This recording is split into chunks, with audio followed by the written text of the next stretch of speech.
दोस्तों सोचो एक ऐसी जगह जहां चारों तरफ सिर्फ समुंदर है, ना कोई शहर ना कोई पड़ोसी देश, और उस बीच हजारों पत्थर के भीमकाय लोग खड़े हैं, जैसे किसी को देख रहे हो या फिर किसी चीज की हिफाजत कर रहे हो। दोस्तों ये कोई मूवी की कहानी नहीं इमेजिन हो रही, ये कहानी है ईस्टर आइलैंड की, जिसे दुनिया माओई स्टैचूज की वजह से जानती है। पर यहाँ सवाल ये है, इतने बड़े स्टैचूज बनाए किसने? इससे लगभग 3500 किलोमीटर दूर ये आइलैंड इतना अकेला है कि आज भी यहाँ पहुँचने का सिर्फ एक ही तरीका है, एयरप्लेन। जब आप यहाँ उतरते हो तो लगता है जैसे टाइम रुक गया हो। हर तरफ पत्थर के चेहरे, लंबी नाक, तेज चिन्ह और शांत एक्सप्रेशंस। लोकल लोग इस जगह को रापा नुई कहते हैं। साल 1722 यूरोपियन एक्सप्लोरर जेकब गलती से यहाँ पहुँच गया था। उस दिन ईस्टर संडे थी, इसीलिए इसका नाम पड़ गया ईस्टर आइलैंड। जेकब ने देखा कई सौ विशाल स्टैचूज ज्यादातर समुद्र की तरफ पीठ करके खड़े हैं, कुछ गिरे हुए कुछ अधूरे, जैसे काम अचानक छोड़ दिया गया हो। सालों तक सबको लगा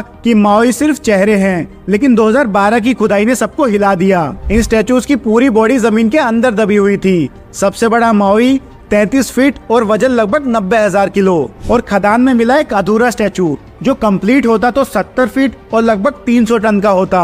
अब सवाल उठता है, बिना मशीन्स के ये कैसे मुमकिन था? काफी सालों तक लोगों ने कहा एलियंस ने बनाया होगा, पर साइंस ने इस थ्योरी को रिजेक्ट कर दिया। रिसर्च से पता चला ये स्टैचू वोल्केनिक टफ से बने थे, और ये पत्थर यही आइलैंड पर मिलता है। इनकी पुरानी टूल से कार्विंग होती थी।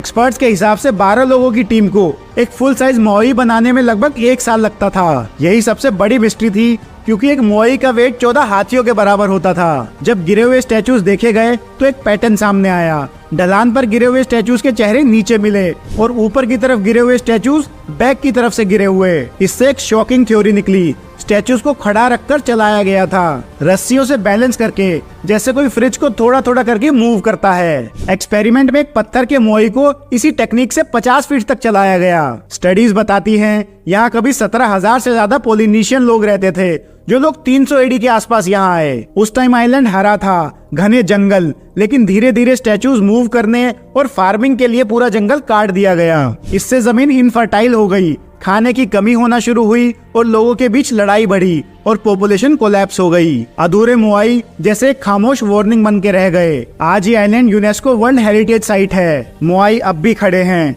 शांत, गंभीर और रहस्यमय। तो दोस्तों आपके हिसाब से मोआई क्या धार्मिक सिंबल्स थे, या फिर पावर, पूर्वजों, या वार्निंग का साइन? कमेंट्स में अपनी थ्योरी जरूर लिखना। अगर वीडियो पसंद आई तो लाइक और शेयर जरूर करना।